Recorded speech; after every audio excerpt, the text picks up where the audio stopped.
Good morning. Welcome back to Arcane Alchemy. I'm Mystical Medium. This is Tiggy.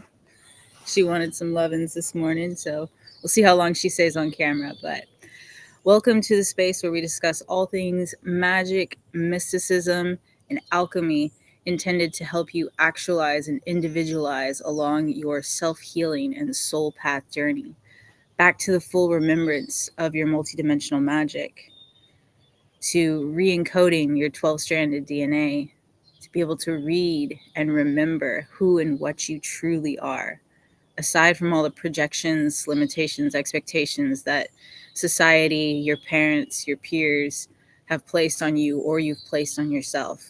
So welcome. Thank you for being in this space with me. Thank you for sharing your energy and your time with me.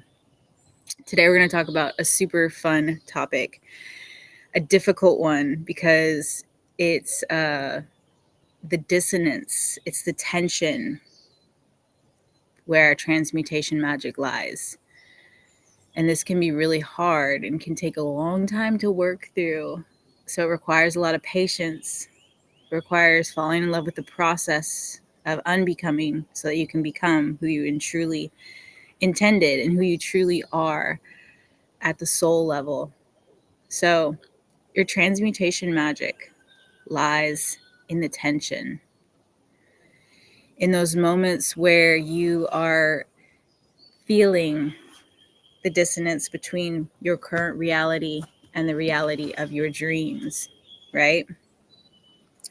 Because without the tension, we wouldn't know, we wouldn't have the understanding that there is a dissonance there, that there is a separation. So we wouldn't be able to transmute, we wouldn't be able to change the energy there. So how do we start to embrace the tension rather than run from it or ignore it or allow the chaos energy to overtake our field? Well, as I spoke to a moment ago, it is a process. And you have to have a lot of self-compassion. You have to have a lot of love for yourself through the process. Have patience. Speak to yourself as though you're speaking to your best friend or someone that you love. Don't beat yourself up in those moments where the tension overtakes and you choose your old pattern, your old behavior, your old habit, whatever it may be. Notice it. And instead of getting upset at yourself, allow yourself to see it as a lesson in consciousness, as a moment where now you have another point of consciousness to touch base with for the next time that type of situation, that thought, that habit, whatever it may be, comes into your field, where you feel your energy start to fractalize and the chaos starts to take over, and you almost feel like you're not acting from a point of sovereignty, right? Well, the more that we learn, the more that we're able to reclaim our power as sovereign, divine, creative beings. But that requires us to release judgment of ourselves.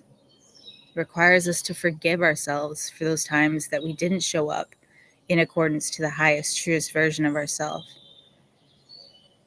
And know that in the next moment, we can choose better, right?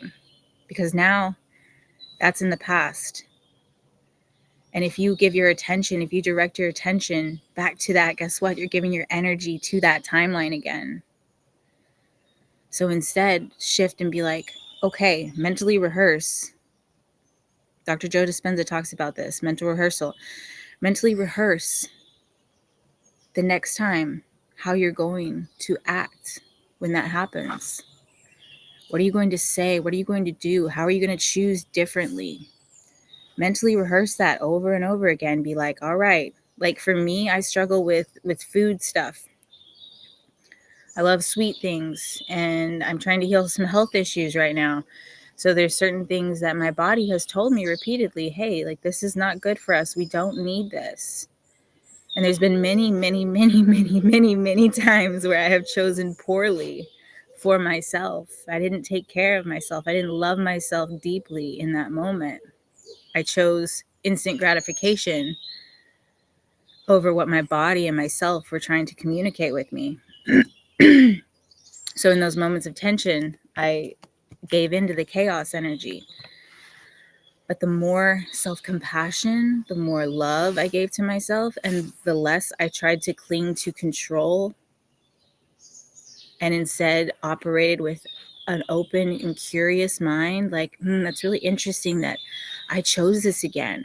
What was going on there? Oh, okay. So like I just got this text from this person and it kind of, made me feel like blah or whatever. And then I went out and I chose to eat this. So find the links. Find certain states of mind that you're in, or certain people or certain environments. Notice the links. Because the more that you can link everything together, the better picture that you can build and a better understanding of why you are choosing what you're choosing. And then when that tension does come, you're able to see it for what it truly is and be like, okay, I know that I am acting, I'm behaving this way, or I desire to do this action or behavior or have this thought because of X, Y, Z. Notice the tension. And the more you can be grateful for the tension, be like, okay, this is a powerful moment for me to get to practice my magic as an alchemist. This is a powerful moment for me to get to step into my role and co-create a new reality for myself. Embrace the tension, and you will be shocked at the transmutation magic that you can create. So if you found this helpful, please leave me a comment, share, subscribe to my channel to see more content all about divine soul alchemy, everything that's going to help you actualize and individualize as a soul, which is the true gnosis of who and what you are, an extension of source consciousness, the all that is, that came to manifest and play in interdimensional magic and create in the 3D everything that you've dreamt of and desired. So thank you again for sharing your energy with me, and until next time, be the magic.